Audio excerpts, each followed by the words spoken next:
હું છું પરવીન ઠાકોરને સ્વાગત છે આપણી યુટ્યુબ ચેનલમાં। તો વિક્રમ ઠાકોરનું પિક્ચર હવે મુહૂર્ત થઈ ગયું છે નવા પિક્ચરનું।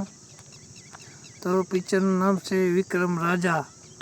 તો સરસ મજાનું નામ રાખ્યું એને પોસ્ટર પણ રિલીઝ થઈ ગયું છે। તો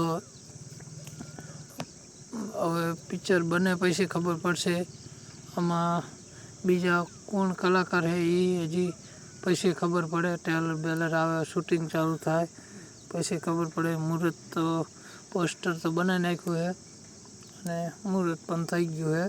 તો આ પિક્ચર નવું આવે એટલે આને સપોર્ટ કરજો, જેવા બીજા પિક્ચરને સપોર્ટ કર્યો ને એવા આ પિક્ચરને સપોર્ટ કરજો અને સુપર ડુપર હિટ રહે। તો વિડીયોમાં કંઈ નહોતું, વિડીયોમાં એટલું જ હતું। વિડીયો ગમે તો લાઈક કરી દેજો, ચેનલમાં નવા હોય તો સબસ્ક્રાઈબ કરજો। મળશું નવા વિડીયોમાં। જય માતા।